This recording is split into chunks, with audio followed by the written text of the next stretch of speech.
And we are live from Legacy Fields in Crown Point, Indiana, and the Southland Vikings and the Lake County Corndogs. Andrew Mild with Noel Ferry. Be glad to be back at home after 2 straight road games in Southland, which is Hammond, Indiana, and yesterday for the home opener in Whiting. And speaking about Whiting and playing yesterday, the Corndogs lost a tight one, 9-8. But Noel, it was all that first inning where the Oilmen scored 6 runs on the Corndogs. Yeah, I wish I could have been there. Roman Kuntz with the first home run in Corndogs history, and I was unable to be there to witness it. Yeah, I was texting Noel during the game, letting him know that Roman Kuntz just hit a home run. The first thing you said was, in the first game, I haven't been there all season long, and they do it. It was a 3-run bomb from Kuntz, and it led to be the big thing for the Corndogs. They got the momentum started. They came back. They tied it numerous times, but at the end, it was the fielding that cost them. Right at the end of the game, they lost 9-8. Yeah, it's the tiny mistakes that tend to get the Corndogs in trouble, and it would be nice for a set number of games to not have to play from behind for them, to not have to get these clutch at-bats, to just have a comfortable lead and play calm baseball out there. They haven't had much of an opportunity to do that. We'll look at the misprint matchup preview, proud partner of the Lake County Corndogs. It's the Corndogs and Vikings, part 5 or 6 at this point? Yeah. What do the fans will see from the Vikings today? Well, we've seen a lot of different Vikings teams come out, it seems like. A lot of different rotations and a lot of different players coming up in big ways for the Vikings. But I have a feeling that tonight we're going to see the aggressive Vikings that we see sometimes. Sometimes they're a little bit more passive. We saw that last night against starter Brock Bevel. There were plenty of walks to go around for the Vikings, and when that's the case, then dudes are going to lay off at bat. But I think today with a guy like Bryce Schaum, if you can do what they did to him in his last start and just start piling on the runs in the first inning, then that's a recipe for success for the Vikings. Especially when you have Bryce Schaum on the mound today. He looked great in his first start against the Oilmen here at home. The second start didn't go as well, but what can the fans see from Bryce Schaum? I think Bryce Schaum is going to stick to what he knows. I think he had a little bit of bad luck with the ump that was calling the game, wasn't really giving him the corners like he wanted to. And that's what Bryce Schaum does so well, is attack those corners. He's got great accuracy, and I think he thinks he was hitting the corners, so it made him a little bit frustrated. So we'll see if that'll be the case tonight. The University of Chicago Medicine Injury Report. We're happy to report that only one player is down. It's still the third baseman, Danny Poplava. Danny Poplava, still out. And then the off-square Brewing stat of the game, I think we're happy to say this one. The Corndogs are still 6-0 at home. Even though they've lost 3 games on the road to put them at 2-3 on the road, they're still a really good team here at Legacy Fields. Yeah, so far no team has been able to come away with the win from Legacy Field, and they're looking to continue that tonight. We're about to start the national anthem, so we're going to send it off to a break. And when we come back, first pitch and the starting lineups for today's game. You're watching the Corndogs Broadcasting Network.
Gentlemen, have a great game and let's have fun.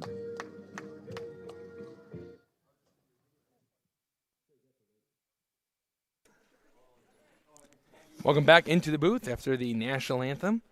And it should be a fun one. Northern League baseball on hand once again between Southland Vikings and the Lake County Corndogs. And after doing some math in my head, no, this is the 5th time these teams have met, and they've split the first 4 games. And it's always been the home team that has won the game. Yeah, and it's surprising to me because their home field is the home field for 3 of our players, regular starters on our team, Tyler Schultz, Donovan Nanfeld, and Brett Mattheis, all playing at PNW. So there's a little bit of familiarity there, but it seems for the rest of the Corndogs roster, they just can never seem to get what they need at PNW's home field in Hammond. And the big issue all comes with the men left on base. Yeah, you hit the nail right on the head with that one, as they have left 10 men on base in both games at Dowling Park. So it's not the concern of getting the hits and getting on base, as the Corndogs have the second best OBP in the Northern League this year. It was just getting hits at the right time, and sometimes that's what a game can come down to when you have 2 evenly matched teams. Yeah, we've seen a lot of success from the top of the batting order recently. The bottom has looked a little bit better, but it just doesn't seem like they can get together a good string of hitting across the entire team in those clutch situations, which is why they're leaving them. And not to mention, we've seen a lot more misplays in the infield recently than we did at the beginning of the season. And, that isn't something to necessarily blame on one specific player. It's been across the entire roster. So tightening that up, I think, will allow for a lot of those easy on bases to disappear for the other teams.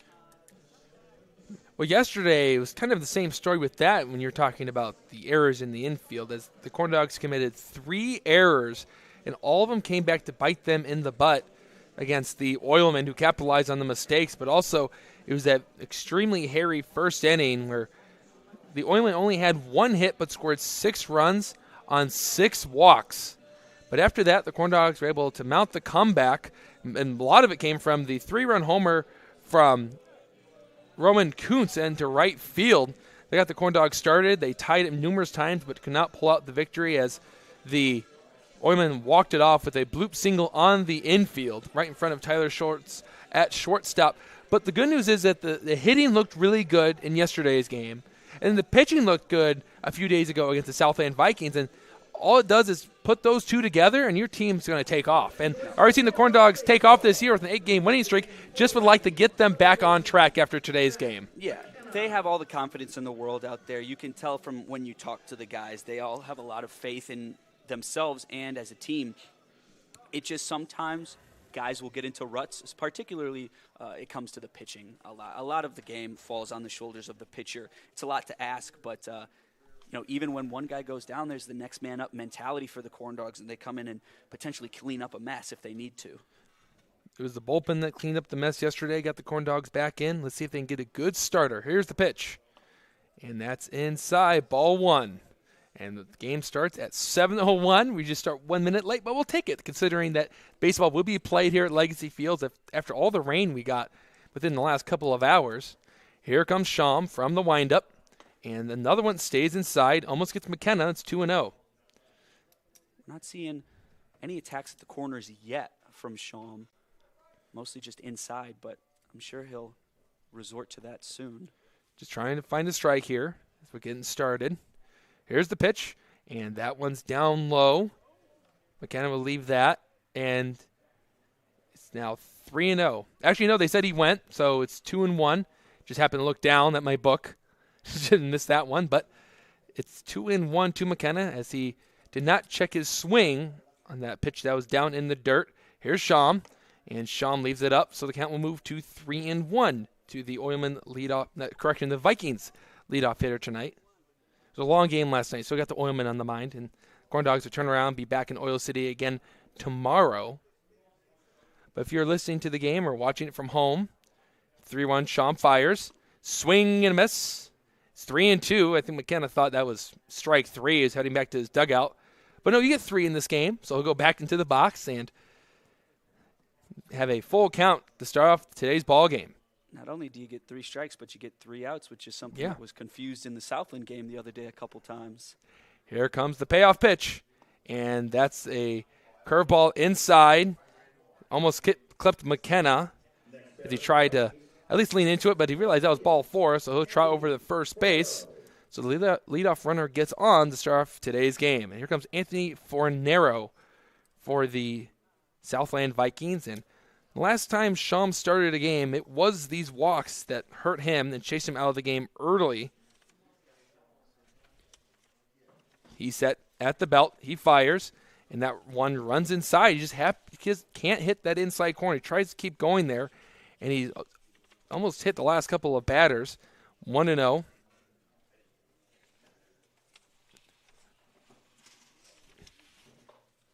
Runner at first. McKenna's got some good speed. Long pause, just trying to keep him over there. Here's the pitch, and that drops in for a strike. Well, I like the movement there from the home plate umpire on a strike call. Yeah, really gets into it. No question mark there if it's a strike or a ball. I'm going to have to get used to his calls. So one of the earlier ones was a little timid, but definitely not that one. 1-1. Hey off the end of the bat. Into shallow center field. Coming in is Ferry. Ferry can't make the play. He fires in into second base, but there's no play as McKenna was halfway as that ball dropped in, and there's a single for Fornero. A little rough start for Bryce Shaw, but the good news is no runs have scored just yet. Let's see what he does against Chris McDivitt. Something to keep in mind if you're Shaw is that not every start is going to result in you throwing 9 strikeouts in 5 innings. That's just not always going to be the case, and that's okay. You know, as long as you stay calm out there with runners behind you and deliver. You're talking about his first start of the season against the Oilmen, the first game at home for the Corndogs this season, as Shaw misses down low. I mentioned Shaw's last start. He went 2 2/3, where he allowed 5 hits, 5 runs, 4 were earned, but the 4 walks and the 4 strikeouts, which came against the Joliet Generals back on June 3rd, which I believe was a Friday. 1-0, and that's a strike. And McKenna's on the move. It's a delayed steal. Shaw throws the third, and 9 time. What a delayed steal. A courage play there from the Vikings as McKenna waited as the ball was thrown back, took off, and because of his wheels, he's over at third. Now you have runners on the corners with no outs for the Vikings. 1-1 to McDivitt. Here's the pitch, and that one's a little low. 2-1. Yeah, Curiel thought he was able to get McKenna there a little bit too late with the swing. Trying to get a strikeout here, maybe a pop-up on the infield. Keep that runner over at third. He'll check on the runner over at first, and Anthony Fornero, who singled. Considering the circumstances of all the rain we got, it's a good crowd on hand to start today's game. But if you're watching from home, still come on down. The rain has gone by the wayside, and it's a beautiful day for baseball now. The 2-1 is up and away, and Shawm is not happy. That's why he's consistently missed, was either outside the lefties or inside on righties. But can he settle in here, throw a strike, at least maybe get a double play? You'll take the 2 outs for the run, considering it's early, and you have one of the better offenses in the Northern League thus far. Shawm is set. Here he comes. And that drops in for a strike. I guess when you're missing up and in to righties and up and away to lefties, you can throw a curveball that's going to drop right in, especially the movement. Same release point, but it'll drop in because of the spin. But it's a 3-2 count. The second time where Shawm's gotten to a 3-2 pitch. And here it comes. And it's down low for ball 4. So that's how it started yesterday for the Corndogs. It was walks, 1 hit. And here comes Nicholas Johnstone to talk to his pitcher. And while they have a meeting, let's look at the defensive alignment for the Corndogs for this evening's game. In the outfield, going from left to right, is Roman Kuntz, Jake Ferry, and Brett Mathies. First time we've seen Brett Mathies play the outfield this season. And on the infield, Cal Curiel at third, Tyler Schultz at short, Colin Small will be up the middle with Schultz at second. Nanfelt is playing first, and we've already mentioned Nicholas Johnstone behind the plate, and then it'll be Bryce Shawm pitching to Johnstone. A lot of pitches to start off this evening's game for Shawm. He's up to 15 and yet to record an out yet against this Vikings lineup. It's 2 walks and a single, that single sandwich between the 2 walks. Shawm's going to resort back to his windup. He gets into it. Here he comes. And that's a called strike 1 to John Crowell, the catcher for this evening's game for Southland. Starting to get the first-name basis with some of these Vikings players. This is the 5th time these 2 teams have met. 2 here at Legacy Fields and 2 at Dowling Park. 0-1. And that drops down low. Started at the knees and dropped down. Crowell took it, and it's 1-1. Vikings team have won their last 2 games. They won a couple days ago against the Corndogs and then won last night against the American Giants after being no-hit by the Corndogs earlier this week. 1-1. And that's down and in, 2-1. Seems like Sham's just spiking everything or leaving it up and away. Just can't find the release point and find the strike zone, which is uncommon for this player. He's known for throwing strikes and attacking hitters. Really into his groove in game 1 against the Oilmen here. 2-1. Ground ball, left side, it's a broken bat. Curiel is going to field it. He's going to fire it home. And there's a forced play, so he is out. Great play there by Cal Curiel, who, with the rain, it seemed like it slowed down that baseball. So he had to field it and had really no time, but got rid of it as quickly as he could. And Nicholas Johnstone was able to stretch off of home plate like a first baseman and just beat McKenna at the plate. Crowell reaches on a fielder's choice. That's extremely great awareness there, as you could go for the double play, but to keep the runner off at home, definitely the right choice there for Cal Curiel. When the corners are playing in, Nanfelt and Curiel, in the middle infield is playing back. A double play would be huge now for the Corndogs. Pitch at Trevino is dropped by Johnstone, and they must have missed inside 1-0. As the home plate umpire is now having a conversation with Sham on the mound. Sean was kind of wondering where that one had missed. And I think the umpire just said, I couldn't really get a good look since it popped out of the glove. Here's the pitch. And that one's a strike. No doubt about that one. He paints the inside corner. 1-1 to Trevino.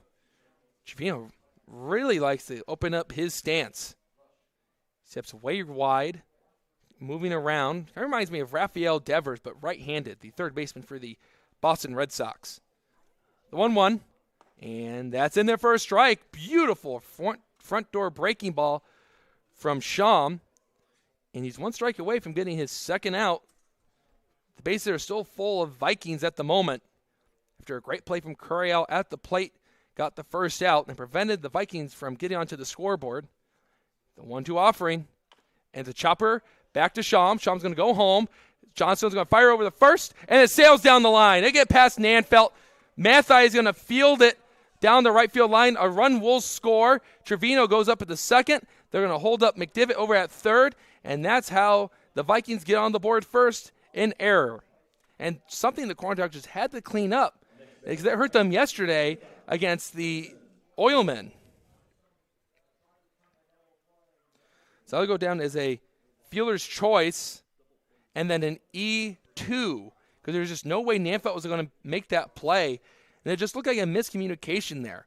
Usually the first baseman will have to say inside or outside, dictating on what kind of angle the catcher has. If it's inside, you have to be inside the foul line in fair territory. If it's out, you're outside of fair territory.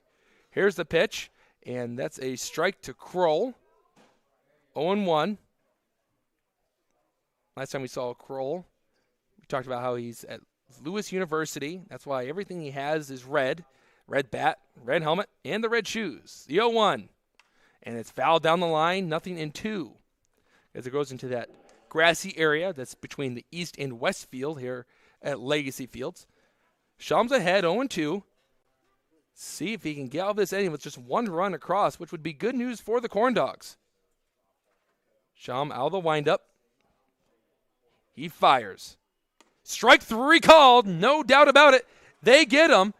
And there's a rough start to the inning, but only 1 run score is due to the error by Johnstone. We go to the bottom of the first, 1-0 Vikings. And you're watching Corndogs Baseball on Facebook Live.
We're through a half inning.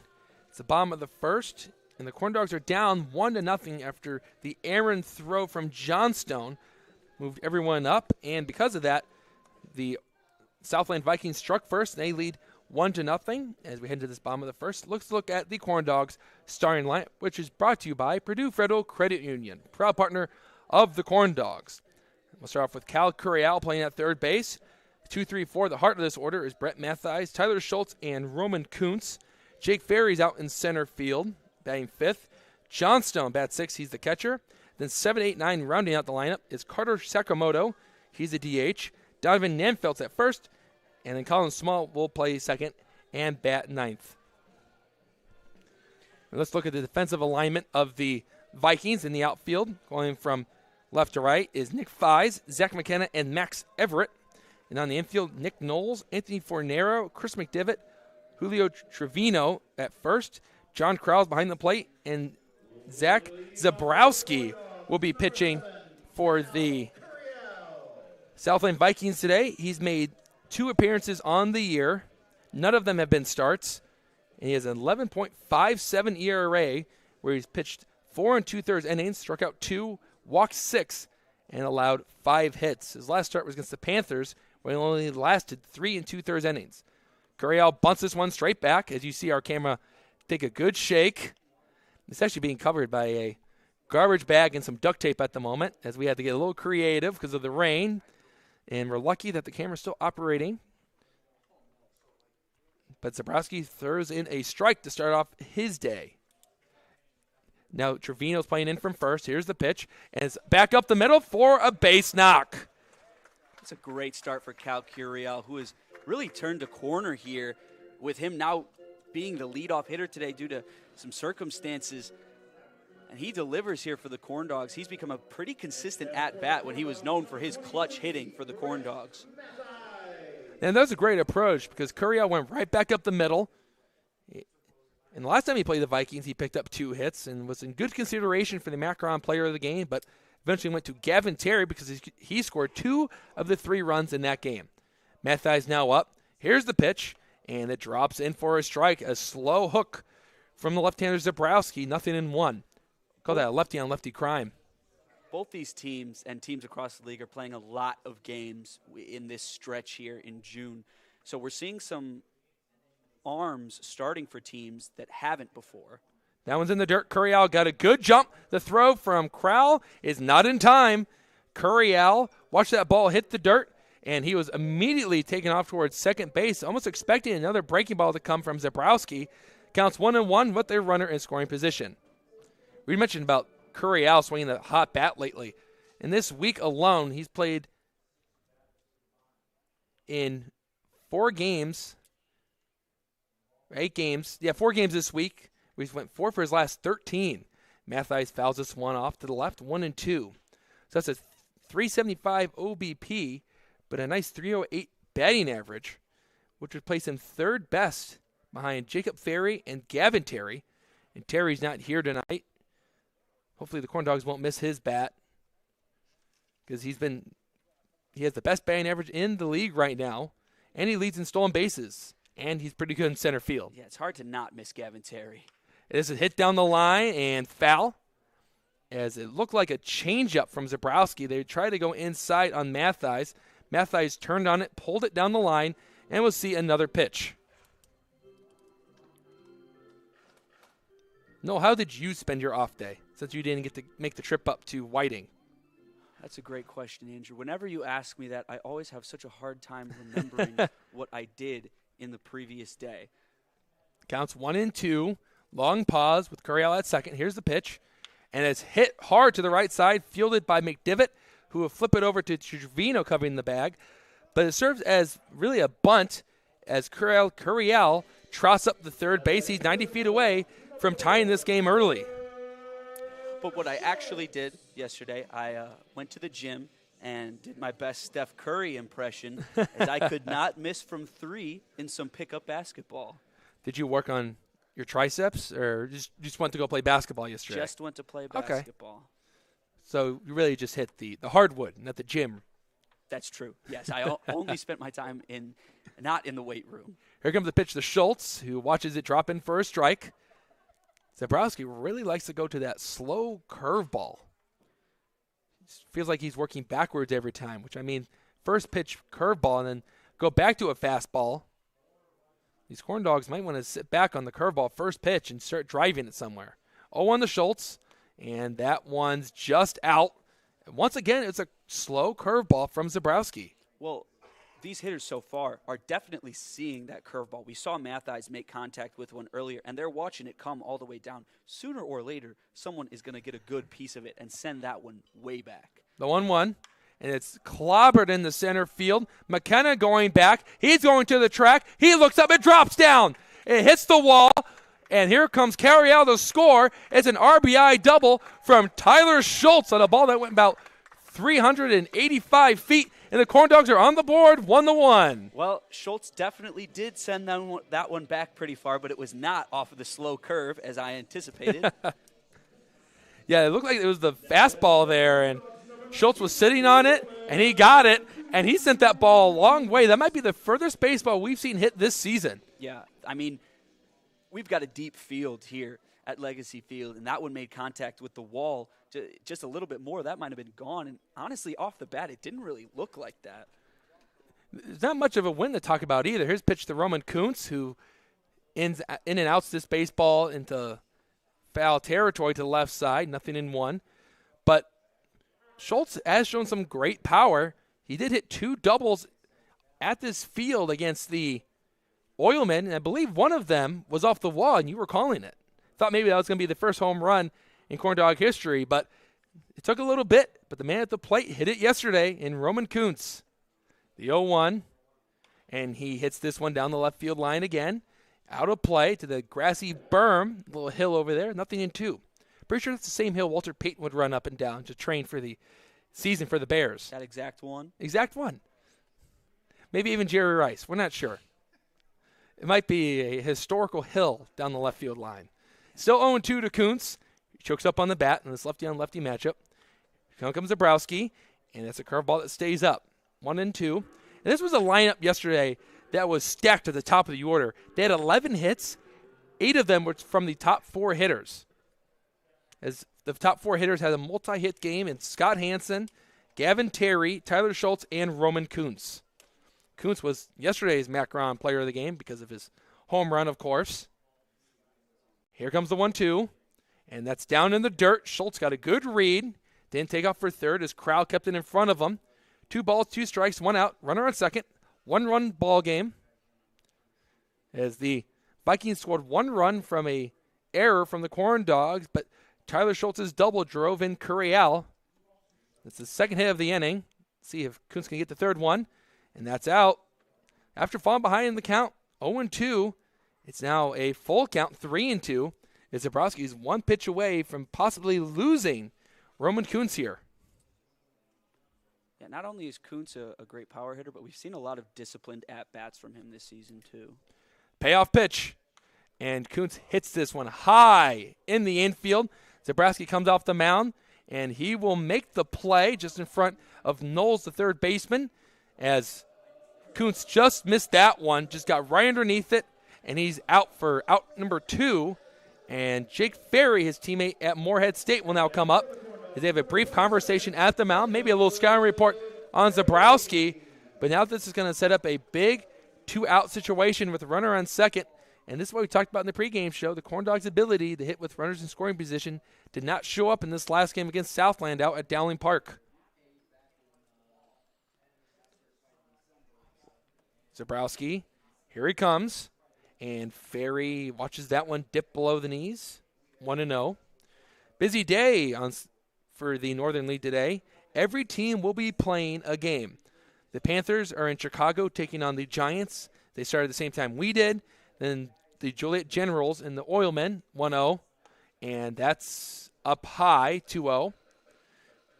And then the Generals are in Oil City tonight taking on the Oilmen. They started at 7:10, so they're about 15 minutes into their ball game. And during the duration of this game, we'll give you as many score updates as we can. 2-0's the count. Here's the pitch. And That's a strike. Crossed at the knees, and it's 2-1. Jake Ferry really pulled himself out of a rut to start off the year as he's now 4th overall on the team for batting average, and Austin Ridgway still at the top with a non-qualifying average. So really, Ferry is 3rd. This is hit to the left and out of play, 2-2. Yeah, if you look at Jacob Ferry's monthly statistics, there's a significant difference between the month of May and the month of June. And for June, Ferry's batting at .375, where he's 6 for his last 16. And he's raised that batting average back to a .333 as of yesterday. 2-2, 2 outs. Deuces wild. The pitch. And Ferry hits this one into center. McKenna's camped underneath it. And he makes the play for the 3rd out. But Tyler Schultz sends in Cal Curry out on an RBI double. We go to the 2nd, all tied up at 1. You're watching Corndogs Baseball on the Corndogs Broadcasting Network.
We're in the 2nd inning, tied at 1. So it's just as good as we started, an even ball game. As we get started, the University of Chicago is proud to be the exclusive medical provider of your Lake County Corndogs. UChicago Medicine is a leading community of physicians, researchers, and game changers that make a difference in your life. UChicago Medicine at the forefront. We'll hear from the University of Chicago Medicine later today as they sponsor every play of the game. Here's the pitch, and that's down and away to Nick Knowles, and it's 1-0. If you're Shawm now, it's looking like this ump is also not going to be really giving you the corners that you want. Here's the pitch, and a swing and a miss. And that's one way to get some strikes is get some swings and misses. It's 1-1 now to Knowles. But Tyler Schultz almost hit a home run to center field as it just hit the bottom of the wall, and that's down and away, 2-1. And the funny part about it is that there's a little pond just beyond that center field wall by where that tree is. You kind of can see the tree through everything that's going on right behind Jake Ferry, who's in center field. Right in front of it is that pond. And trying to see the first ever splash hit, and there's a strike. Beautiful breaking ball. Sharp left turn on Nick Knowles, who backed out of the way. It's 2-2. Well, that's clearly what Shawm has been looking for, especially in the first inning. He was just sending it a little bit too far to his right. And here's the break-even pitch, and he swings and misses. Strike 3. And I think the young people call that a sword. And here's strikeout number 2 for Bryce Shawm. And I like the reaction you had there, Noel. You were really getting into it. Yeah, that was quite the breaking ball from Shawm. As that one, yeah, we had a great angle on it. You saw all the movement that ball had. We have 1 out, 1-1 game. Fies at the plate, got a little umbrella in the way. And here's the pitch, and that's down in the dirt, 1-0. Johnson not happy about where that ball spotted, as he didn't squeeze it, 1-0. So they have Nick Knowles and then Nick Fies batting back-to-back, and they also play on the same side of the field, as Knowles is at third and Fies out in left field. And Sham fires the 1-0 pitch, and that one stays just above the strike zone, 2-0.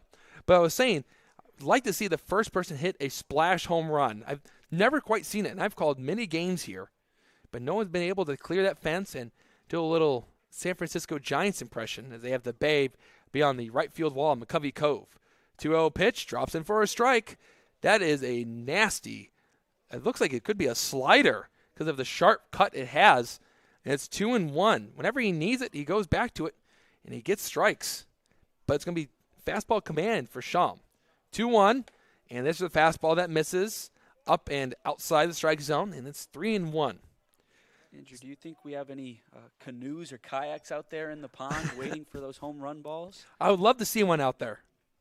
Maybe we'll film a little snippet out there. The pitch, and that's inside, and ball 4. That was the story for Sham in that first inning of this game where he issued 2 walks. And if it wasn't for one error, the Corndogs would have left that inning with no runs against them, but one bad throw down the line resulted in 1 run, but the Corndogs were able to tiptoe their way around danger as the bases were loaded with no outs, and it was 2 great plays by Curiel and Sham to get the 2 outs, and then there was a strikeout looking of Kroll to end the inning. Here's the pitch, and it's fouled off to the right, clangs off the fence, 0-1. Yeah, I don't know if the pond is big enough for a kayak.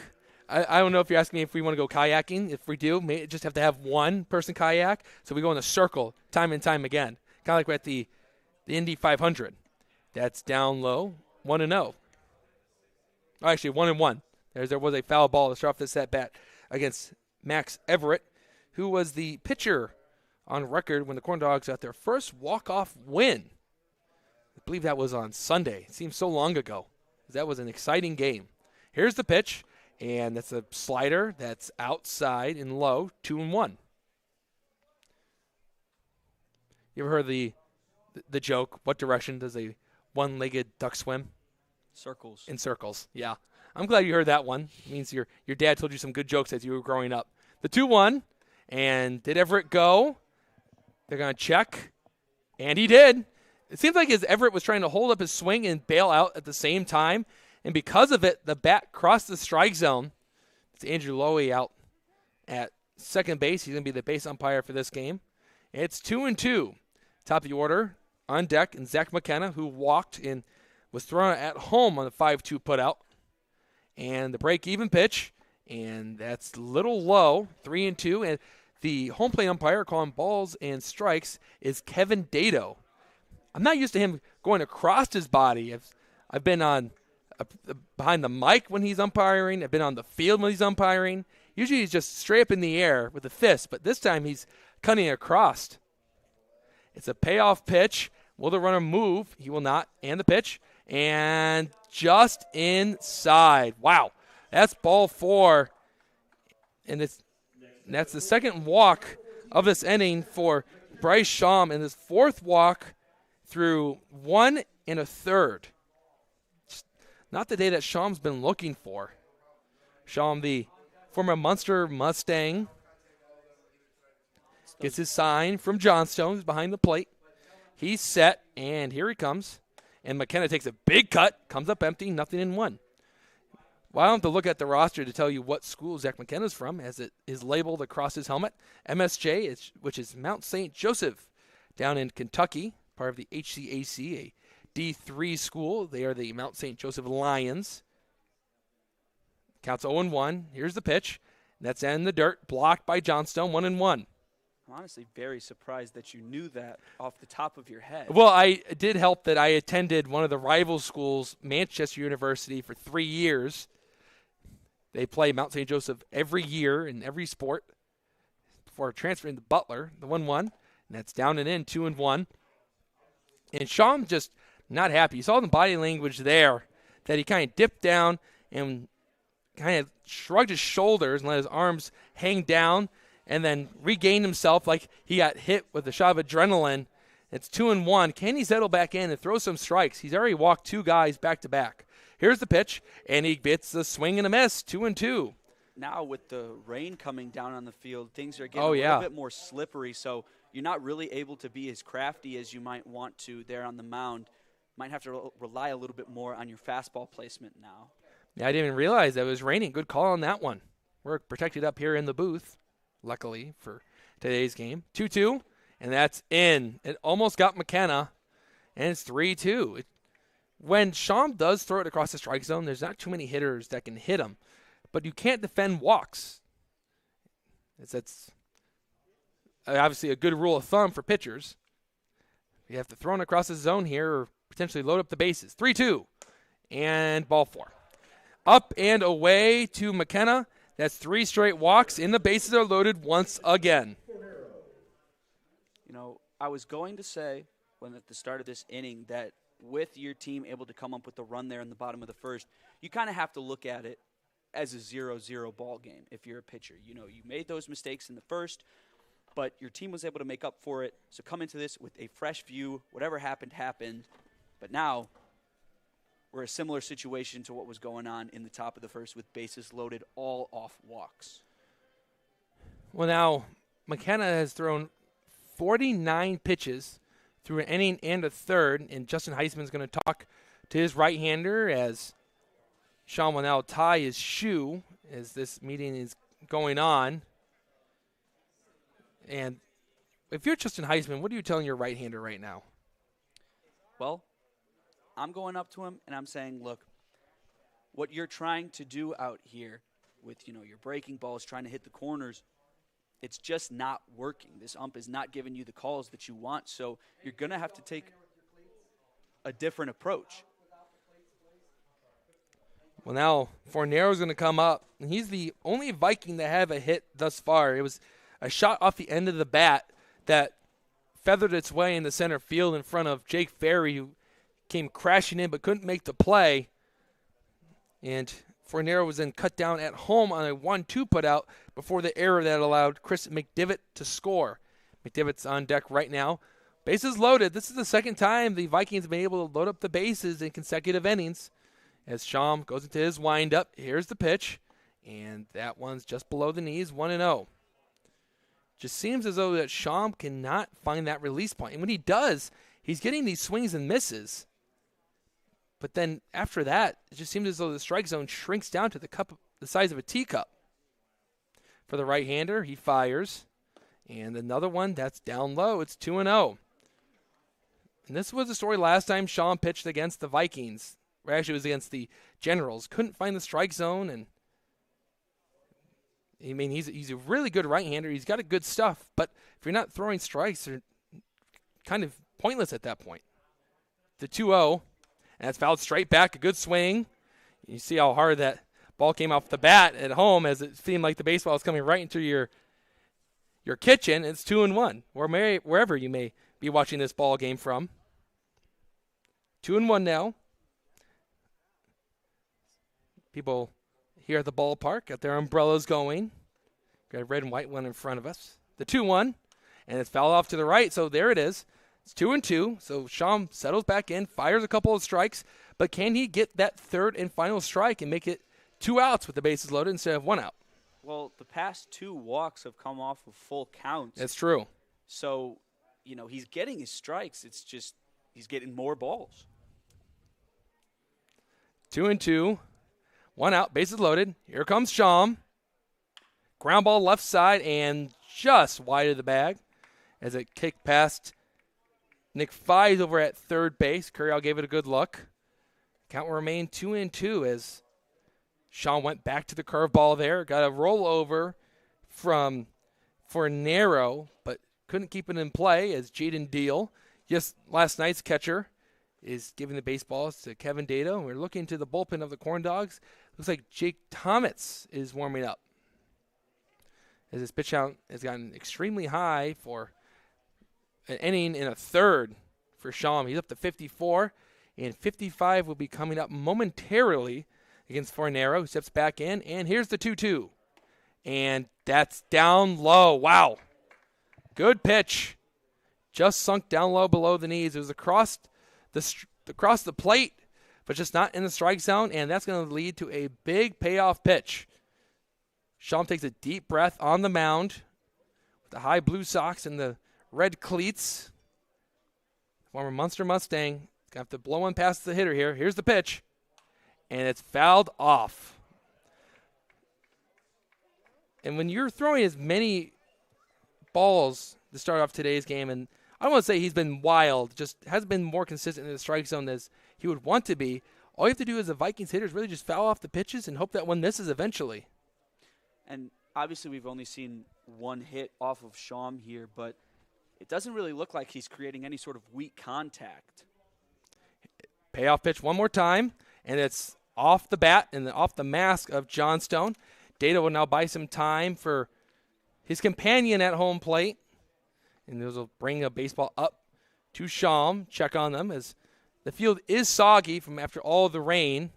And Schaum picks out a winner, hopefully, kind of like they did in the natural. Pick me out a winner, Johnny. 3-2. Have you ever watched that movie? Can't say I have. To be honest with you, I'm not much of a sport movie guy. Oh, I haven't really? seen too many of them. I mean, I've seen, The Sandlot, hopefully? No, not even The Sandlot. That's a classic. One of the only ones I've seen was with Bobby Boucher. That's The Waterboy. That's not really I don't know if that's a sport it's barely movie. A sports movie. Payoff pitch. Strike 3 called. Beautiful pitch from Bryce Schaum. It crossed right at the knees. Kevin Dale rung him up, and there's 2 outs. That is absolutely huge there. Not only for the confidence, but to just keep the score even at ones. Schaum has almost dug himself out of the hole that he has created. Well, he's got one more hitter to go, and it's going to be against Chris McDevitt. Light rain should be stopping in about 4 minutes, so it's not too late to enter the gate and watch this ball game. Here's the pitch, and that's a strike. Paints the outside corner, nothing in one. That's a good start to this at-bat with the bases loaded and 2 outs. Schaum gets his sign. He likes to start with the baseball behind his back. Gets into his windup. He fires. And that one is just below the knees. 1-1 to McDevitt, whose last at-bat he walked. And he's the only Viking to cross the plate thus far. He came around to score on the errant throw as he was at second base when the play was made and went to third and eventually came home. The pitch. That's up. 2-1. And you see right there Schaum. He's a very exuberant pitcher. Once he's not happy with something, he'll show it. And he's right there with his right hand. He's like, I need to snap that breaking ball in. He didn't get the wrist action he wanted to there. He even did a little dry run with it. It's 2-1. Here's the pitch. And that must have been just outside. Wow. That one was close, but it's 3-1. Hitter friendly count for McDevitt. Schaum not happy with the call there. He walks behind the mound, slowly climbs up the hill. Takes some deep breaths as a ball 4 would issue in a run for Southland. McDevitt was ready to go as soon as it was called ball 3. Stepped out, stepped right back in. He waited, and here we go. Here comes the 3-1 pitch. That's strike 2. That was right down the middle. Nice arm side run there. And here we go. This is the type of situation you dream of as a kid. 3-2, 2 outs, bases loaded. It all comes down to this pitch to see if the Corndogs can keep a scoreless inning. Here's the 3-2. And it's rocketed into left center field. Ferry's moving in. He has a beat on it, and he makes the play. Bryce Schaum tiptoes his way around danger. Strands 3 runners. We go to the bottom of the second with the score still remaining 1-1, and you're watching Corndog Baseball on the Corndogs Broadcasting Network.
After a scary top of the second inning, we're here for the bottom of the second inning, and we want to thank you for joining us. We usually save that for the end of the broadcast. I'm not sure why. We should thank our viewers every inning, Noel, but we're going to recognize one of our proud sponsors, and that's Purdue Federal Credit Union, who is proud to be a part of the Crown Point community and support organizations like the Corndogs. At Purdue Federal, we take pride in being your financial partner through all of life's big events. You can visit us just down the road at 113th and Broadway, or always online at purduefed.com. Purdue Federal Credit Union, your trusted financial partner for life. That's purduefed.com, and we're going to lead off with Nicholas Johnstone, who was behind the plate for that extremely scary top of the second, where Bryce Shaw loaded up the bases with one out after a strikeout looking and a fly out to center field. The Corndogs were able to get out of it, head to the bottom of the second, but still a tied ball game with both teams have just one lone run. Here's the pitch, and Johnstone's first pitch swinging, fouls it back, 0-1. Johnstone struggling a little bit at the plate to start off the season, but he hasn't made too many appearances. We've seen a lot more from Jaden Deal, and I believe even more from Carter Sakamoto. Even Sakamoto's today in at the DH spot. Yeah, in the last couple of nights, it's been catchers at the DH role as the 0-1 is hit straight back once again, 0-2. And I think because they play such a taxing position that is catcher, that Justin Heisman's trying to get these guys more at-bats without putting more stress on the knees. Because the first thing Heisman ever said, and I know you remember it pretty well, he said, "I'm not going to get you injured." And that applies for everyone, not just pitchers, but also catchers. Yeah, of course you want to come out here and win as many games as possible, but really in a summer ball league, you look towards players' health. The pitch is down and away, 1-2. And I think that's why he keeps a nice, good rotation of Deal, Sakamoto, and Johnstone. Sakamoto did not play yesterday. Johnstone was the DH, and it was Deal behind the plate. Deal actually coaching first base right now for the absence of Kyle Hallberg. And there's a ground ball to the right and foul. Looks like that's Darius Little in the dugout getting the baseball for the Vikings, and we'll do 1-2 again. He's actually in a wedding at Vegas, so I know Kyle Hallberg's having a lot of fun. Okay. What happens in Vegas stays in Vegas. Like what happens at Legacy Field stays at Legacy Field. Yeah, clearly, as the Corndogs have seen a little bit more success home than away. They're undefeated at home. Here's the pitch, and that one stays way up. It looked like the curveball that did not curve. It looked like a cement mixer. 2-2 the Johnstone in this lefty-on-lefty matchup. To start our bottom of the second inning. I wondered what the odds would be in the Corndogs game against the Oilmen when they came back from the 7-run deficit. Like, what were the live odds? 2-2. And that one misses. It's 3-2 now. That one was close. Stone cold take from Johnstone. Full count. I always have an issue with those live percentage chances to win because they change with every play that happens. That's true. So it's not really – I have no idea what that percentage even means. Payoff pitch. It's swing and a miss. Johnstone missed that inside fastball. He's down on strikes. That's the first strikeout for Zabrowski in this start. And Sakamoto will now come up, as you heard Tom Bialik announce the new hitter for the Corndogs. Well, I was saying, like, with some of these betting apps, you can bet before the game and then during the game. So sometimes the odds will then increase for maybe one team to win. Their money line won't be worth it. And money line is when the team outright wins. But what would have been for the Corndogs down 7 runs going into the bottom of the 8th inning? Here's the pitch. This one's clobbered into left center. And this one should drop down for Sakamoto. It does. Sakamoto hits the corner. He's heading for second. The throw from Fies from left field is offline. Sliding in head first is Sakamoto. And that's the second double for the Corndogs. Great swing of the bat. And it's great to see with the absence of Gavin Terry, you lose a huge stolen base threat. So you're going to need to get those extra base hits. And not to mention Jaden Deal also not in the rotation today. So the doubles will really come in handy here for the Corndogs today. Yeah, and you said it before the game today. It's an interesting lineup to look at because usually it's Donovan Noble, Gavin Terry, and Schultz at the top of the order. But now it's Curriell and Mathies up there. And then some of the usual suspects like Scott Hansen's not here today either, as he had to work some things that go along with summer ball with college students. Here's the pitch. Hit to the right side by Nanfeld. He gets through into the right field for a hit. Here comes Sakamoto. It's going to be a bare hand throw, and they're not going to throw home. Sakamoto scores, and it's 2-1 Corndogs. They take the lead. Now we're seeing this bottom half of the batting order really coming in clutch here. This inning, at least, it was the top and the last one that was able to score the run. So, like I was saying in the beginning, we'd like to see a little bit more consistency from the entire order, and here it is. And the good thing for Sakamoto is after running around those bases and getting their jersey dirty over at second, he only had to wait one pitch, and then he came around the score on the base hit from Nanfeld, and there's that wet grass once again playing a factor in this game. That ball died out in right field, right in front of Everett. And Everett had no play at the plate. And the first pitch is a ball. It stayed up 1-0 to Colin Small. You know, I'll be honest with you, Andrew, when you were talking about the live odds, I was thinking in my mind the ESPN win the percentage, yeah. I knew you want everyone to understand I do know how betting odds work. That's up 2-0.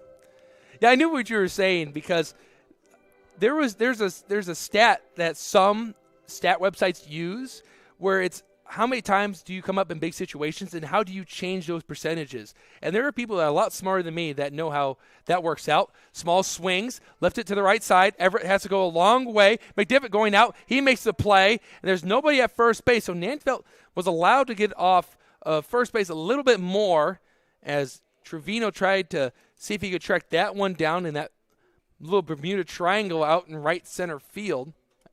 And there's 2 outs now. And we'll go back to the top of the order with Cal Curiel. Number 7, Cal Curiel. That's not a bad swing of the bat from Small, as maybe a couple times out of 10 that one could fall in that Bermuda Triangle. We've seen that happen a decent amount here in Legacy Field. Curiel singled in his last at bat, and he scored on the double from Tyler Schultz. Let's see if Cal Curiel can stay hot against this Viking squad.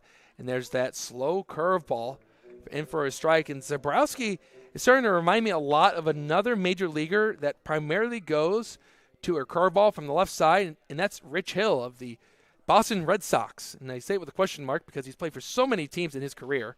Correal swings and misses at the hook, 0-2. Correal, coming into this game, is batting a .444, and that average has increased since he picked up the hit. So he's batting .500 against the Vikings with a double, 2 RBIs, 3 walks, 2 strikeouts. And that was the second time he's crossed the plate was in that first inning against the Vikings this season. 0-2. That's in the dirt, just where Zabrowski wanted it. It's now 1-2 after a good take from Curiel. Have you ever met Rich Hill? No? No, I met him not. back in 2008 at the Cubs convention in Maryville, and he does a really good Napoleon Dynamite impression. You have to look it up on YouTube. It's pretty good. Pitch, and it's down the right field line. Will it stay fair? And it will not. It plopped into foul territory, just a few feet from the foul line. And at least Curiel, he'll get to see another pitch from Zabrowski. I was 8 years old at the time. I was really excited to meet Rich Hill, but then I was really petrified of meeting Ryan Theriot. It was not my most confident smile when I met Theriot. I also met Jeff Smarja that day, former Notre Dame legend from Valpo. The pitch, Curiel chops one on the ground, and that one is foul again as the spin caused it to go off to its left. Curiel staying alive to see another one, just battling against Zabrowski. That's what's great about that off-speed curveball is even if you are able to get a little bit of contact with it, there's a whole lot of spin that if it hits the ground, it's most likely going to go foul before it goes fair. Well, the good thing about it, too, is you can also wait on it a long time and try to go the opposite way with it, and that's what Curiel did in his last at-bat. Let's see if Zabrowski goes to the fastball. The pitch, it's a change-up. It dropped down, blocked by Crowell. 2-2, 2 outs, runner at first. Curiel has seen a good amount of pitches here. That was the 5th pitch he's seen, and number 6 will be coming up from Zabrowski, who's looking in for his sign. He works on that third base side of the mound as he toes the slab. Here comes the break even, and Curiel hits one on the ground, left side. Fielding it is Fornero, who has no play, goes to first, and it's dropped by Trevino, and Donovan Nanfeld's going to go up to third, and the Corndogs catch a break on that E6 from Fornero, who was going to go over to second base because there was a forced play there, but his second baseman, McDivitt, wasn't there to cover, so he had to rush a throw, threw it in the dirt, and Trevino couldn't pick it. And now Mattheis will come up with runners on the corners and 2 outs. The Corndogs trying to extend this lead just one more. That is a huge error there off of a play that is very, very makeable for the Vikings. I mean, that was a great field of the ball there. Yeah. The pitch, and that's a strike, nothing in one. Wasn't even that bad of a throw, I would say. It was just you swipe it with the glove, and it was just nowhere close. He came a little bit too early at it. And that's going to be called a balk. Mattheis takes a swing after, but it doesn't matter. And every runner will move up one base, so that means Donovan Nanfeld's coming in. It's 3-1 Corndogs. Don't see too many of those. And to be honest, I'm not even sure how to enter that into our digital scoring system. Let's look for balk, I guess. There it is. Yeah, there you go. B-A-L-K. Yeah. But that was a quick pitch from Zabrowski. He's supposed to pause before the pitch. He didn't there, and that's why Dato said balk, and every runner moves up a base. Here's the pitch to Mattheis. Mattheis hits one to the right side. Coming in is McDivitt, and McDivitt slaps the leather on it, and that's the third out. So close the book on the bottom of the second. It was a good chapter for the Corndogs as they scored 2 runs on 2 hits, 1 error, and 1 balk. We go to the third, 3-1 Corndogs lead on the Corndogs Broadcasting Network.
We're through 2. Corndogs lead it 3-1 after they scored 2 runs on 2 hits, 1 error. They left 1 man on and 1 run scored on a balk, so that run goes as unearned. As we set for the third inning, let's hand it off to Noel Ferry. Thank you, Andrew. And here's a reminder that Plumbers Local 210 is a proud partner of the Lake County Corndogs. We strive to provide and maintain education of apprentices and upgrading of journeymen in the plumbing industry. Shawm still on the mound for the Corndogs. Here comes his first. Big swing and miss from John Kroll. There's a lot of confidence shown there from Heisman in his righty, Bryce Shawm today. Hasn't been too great of a start. A little shaky with him being unable to locate the strike zone, but we'll see if he can turn it around. The 0-1. That one, good contact there, but goes straight up. Nanfeld calls off and makes the grab for the easy out. Quick 2 pitches there for Shawm, and that's exactly what he needed. His pitch count is way up in the top of the third, all the way to 66 right now. Shawm was attempting to make that play there himself, but Nanfeld coming in a little bit more reliable of a glove. Now up to bat, Julio Trevino, first baseman for the Southland Vikings. Here comes his first. That's a up and away breaking ball. Almost makes contact with Trevino. We're seeing a lot of players, turn and shield themselves from these breaking balls that Shawm is throwing. Here comes the 1-0. That's up high, ball 2. And that just speaks on how much movement Shawm's pitches actually have. As 1 second, it looks like it's coming straight for your head. The other, it's this time almost in the strike zone. Here comes the 2-0. That one's hit into right field, but Roman Kuntz there, and he makes the grab. Number 25,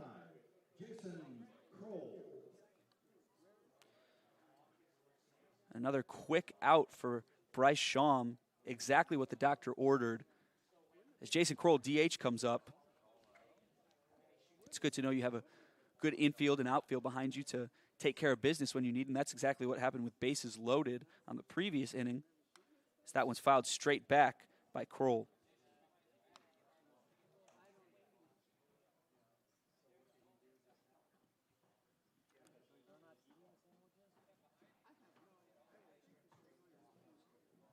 Comes the 0-1. That one misses down low. Strike zone today is up pretty high, I would say, as we've seen a lot of borderline pitches at the knees of some players that have been called balls. Here's the 1-1. That one's hit off to the right, foul. Shawm has a chance here to end this inning with no harm done whatsoever. And how big was that error for the Vikings in this previous half inning? As that scored an extra run. That one's fouled straight back as well. Another one that was about as close to coming into my window as I've seen. Still pretty far away, but makes me even more concerned as these games go on. He'll do 1 and 2 again. Here it comes. Big swing and a miss from Kroll. A big hack there, and Shawm releases a big breath there as he gets out of an inning very easily. We will be right back after this quick top of the third.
Welcome back to Legacy Fields. Corndogs on top 3-1 against the Southland Vikings. Off Square Brewing is the official brewing partner of the Lake County Corndogs. At Off Square Brewing, we strive to be just that, off square. We think and brew outside the box. And another reminder that Misprint is the official printing partner of the Lake County Corndogs. We specialize in delivering the highest quality signs and printing on time and within budget. Big or small, we do it all. Visit misprintindiana.com to learn more about our services. Zach Zabrowski still on the mound for the Southland Vikings, heavily relying on that slow curveball that the Corndogs have been keeping an eye on so far, but unable to get a bat on. Tyler Schultz back up, batting third for the Corndogs now. And the consistency has continued throughout this Corndogs batting order today. So we've seen both Carter Sakamoto and Donovan Nanfeld score, along with Cal Curiel at the top, so top and bottom scoring. Glad to say I called that one. Once again, we've seen that happen a decent amount. Schultz see his first. That's up high, ball one. There's that curveball again. It's slow, and it has a huge drop at the end of it. And if Zabrowski isn't careful, if he lays one right over the front of the plate, Schultz sees this, he could send this deep again. That one's in the dirt for ball two. Schultz already made great contact with one of the balls today so far that hit the back wall right in center field. And had we been at any other stadium in the Northern League, that one probably would have been gone. Here comes the 2-0. That's up top, ball three. Hitter-friendly count for Tyler Schultz.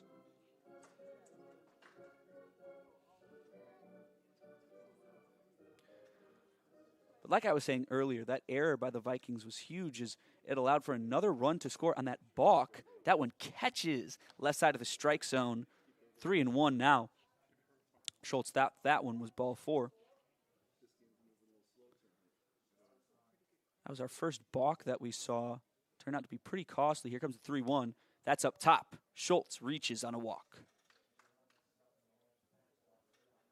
Brings up Roman Kuntz, who, like I said in the pregame show, hit the first home run in Corndogs history. And I'm so sad that I could not be there to see it, as there were so many balls hit by the Corndogs to start off the season that were almost home runs. We saw by Schultz, Gavin Terry, Doug Loden, and Roman Kuntz, who was the one to hit it.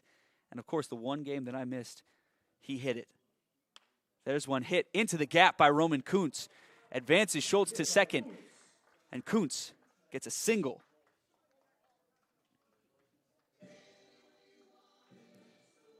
Kuntz struggled a bit at first. When you come into this league as a D1 player with the label of a power hitter, you're going to be taking huge swings at these balls. It was the same story for Doug Loden. Both of them swinging at everything that came their way. But recently, Kuntz has been able to slow down, choke up on the bat a little bit more in certain situations, and there, with no outs, set up the Corndogs in a great situation with runners on first and second, no out. Jacob Ferry sees his first big swing and a miss.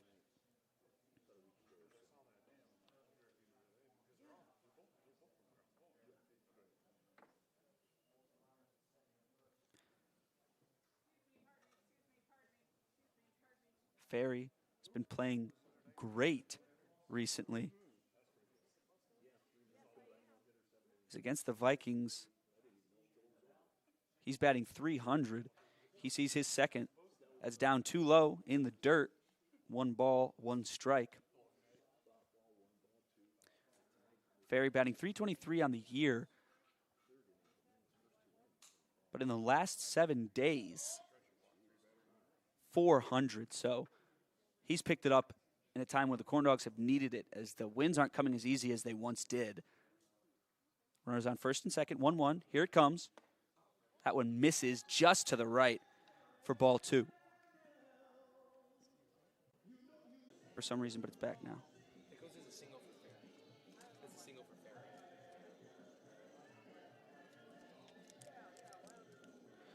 Welcome back here to Legacy Field. Sorry about that. We had a little bit of technical difficulties as I was dealing with it. I wasn't really able to see what happened on that one, and Jacob Ferry actually did come away with the single. But an out collected nonetheless. Here comes John Snow's first one. He fouls that one straight back.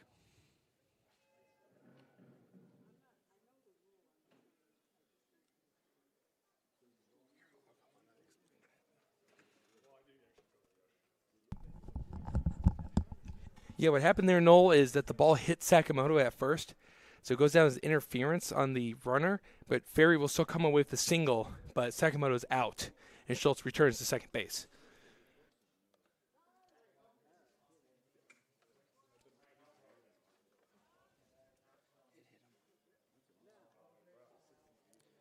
That one hits Nicholas Johnstone, and he advances to first. Base is now loaded for the Corndogs.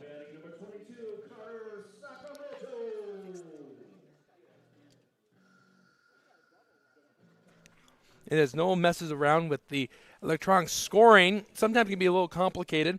I'll take that back to the play-by-play. Hopefully you can get sorted out, and the voice of Noel Ferry can go through your speakers one more time. So we're at Saka. That's actually a base hit into right field. It'll drop in. Here comes Schultz from third. He'll score. Everyone moves up 90 feet, so we'll go station to station.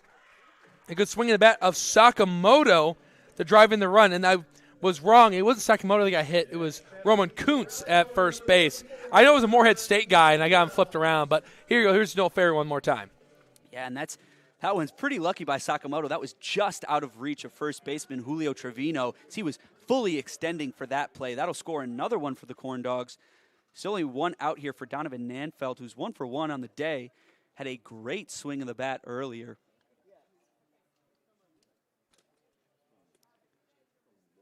Runners on all bases. Here comes his first. That's inside for ball 1. It's another hit by pitch that was huge for the Corndogs there. That's been the case for a lot of games this season. Zabrowski delivers the 1-0. That one catches left side of the strike zone. Strike one. Nanfeld, a pretty reliable first baseman for the Corndogs, but doesn't get too many great at-bats. On the season, he's batting 133, so he's looking to pick that up a little bit. That one sinks way low for ball two. Another slow curveball there from Zabrowski.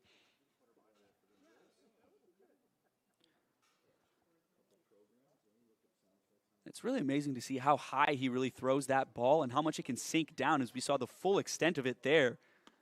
That one's outside, ball three. Bases loaded. I wouldn't be surprised if Nanfeld watched this one go right past him here. Potentially score another easy run for the Corndogs. Zabrowski delivers the 3-1, and that's strike two called. Nanfeld not happy with that one. That one appeared to be pretty inside, but just caught the bottom right corner.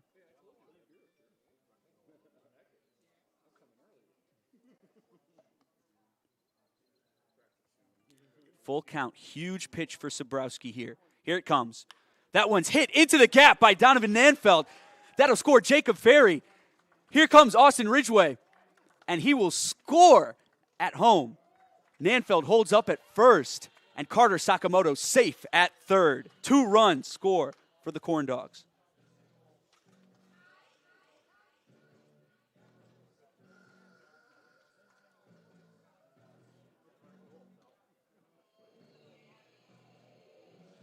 And Nanfeld with a great hit there.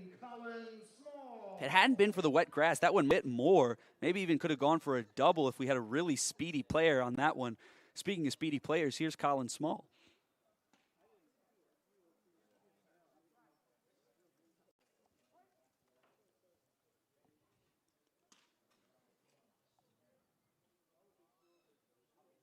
Here comes his first.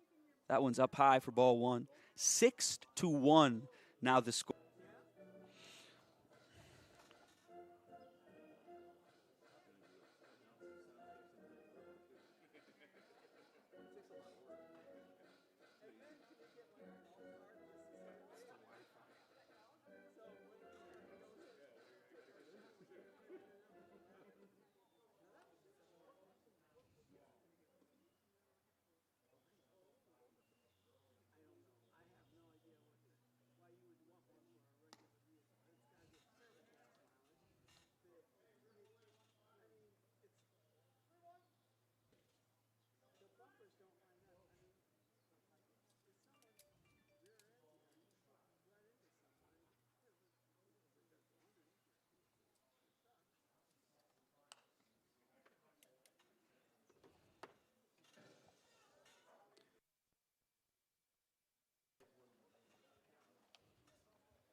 There we see a walk for Colin Small, a disciplined at bat as he started off 0-1, able to get a full count and then reach base. The Corndogs aren't done here yet. Having some more technical issues, but hopefully we're able to fight through it. Cal Curiel back up to the top of the rotation. With runners at first and second, Curiel 1 for 2 on the day. Had a huge strikeout swinging in this past inning. As that one's hit into the gap, that might fall, and it does. There goes Donovan Nanfeld. He's heading home, and Colin Small, just as speedy, he's right behind him, but he holds up at third base. Donovan Nanfeld scores for the Corndogs. Another huge hit from Cal Curiel. A double for him.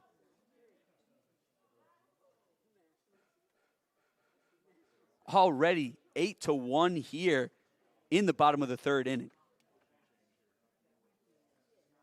So we'll see a meeting here for the Southland Vikings, and Zach Zabrowski, his day appears to be done. We'll take a quick break for this, but we'll be right back.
Welcome back to Legacy Fields. 8-1 the score here.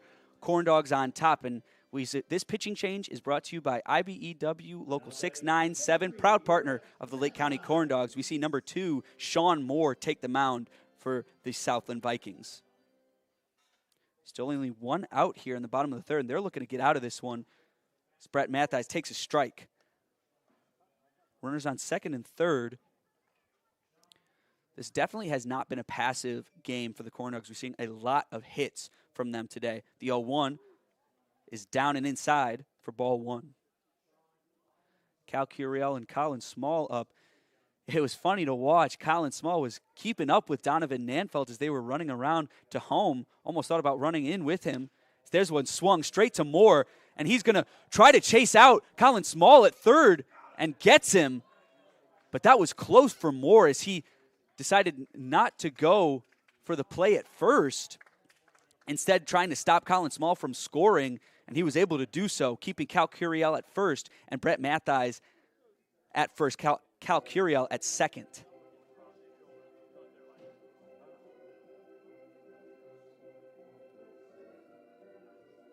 Now batting number 4, Tyler Schultz.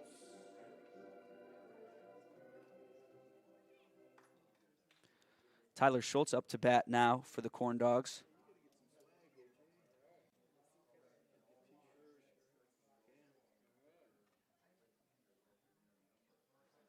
That one's up high for ball 1.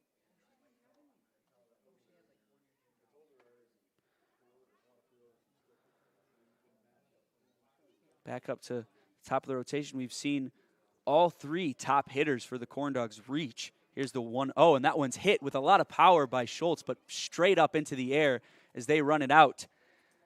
And Nick Knowles is there to make it and end this nightmare inning for the Southland Vikings. It is 8-1 Lake County Corndogs on top, and we will be back after this.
Welcome back. 8-1 the score here.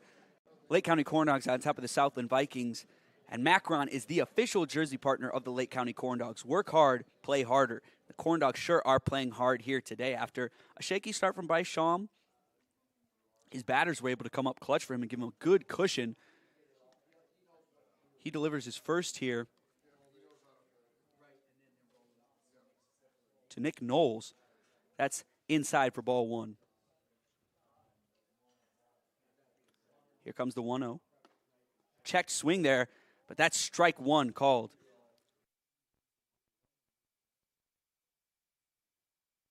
But they 1-1 the count. Here it comes. That one's hit into right field. That'll go over the head of Colin Small as he reaches out, unable to make the grab. And Brett Mattheis holds up Nick Knowles at first. Number 34, Nick Fies. Here comes Nick Fies. We'll see if that Nick connection can get anything going here for the Vikings as they're down 7 runs in the top of the fourth. Exactly what the Corndogs needed to do. They score so many runs late in the game.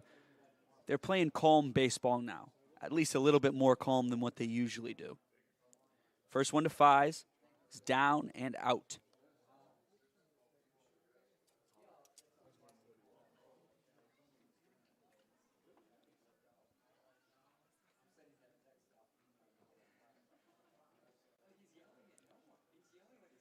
Comes the 1-0, and that's way outside, ball two. This will probably be Schaum's last inning of the day. His pitch count already up to 79 after just 3 whole innings in the top of the fourth now. But he was able to dig himself out of a pretty deep hole. He tosses to first. 2 times we saw the bases be loaded for Schaum, and to be able to get out of it with only 1 run scored is very impressive. It speaks a lot for Schaum, and it speaks a lot for this great Corndogs defense.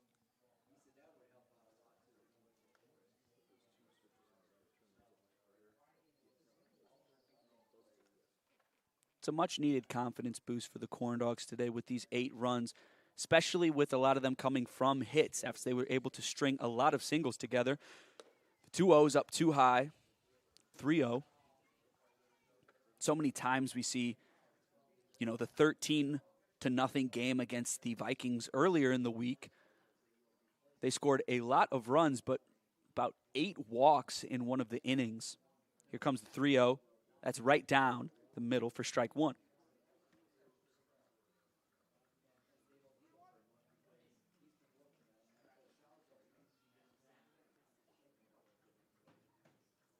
Hitter-friendly count for Fies. This would be a much-needed walk for them if it comes. Here it is. And he holds, thinks about swinging there, but that's outside.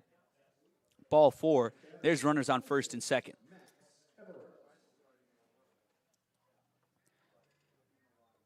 We're seeing another mound visit here, and that's going to be it for Bryce Schaum today. Second mound visit.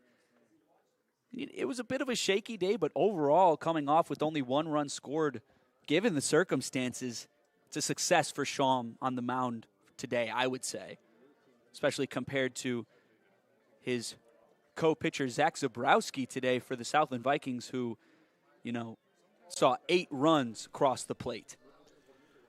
Yeah, and Schaum, when he's attacking the strike zone, he's a really good pitcher, and there's not too many guys that can touch him. And you've alluded to this a couple of times.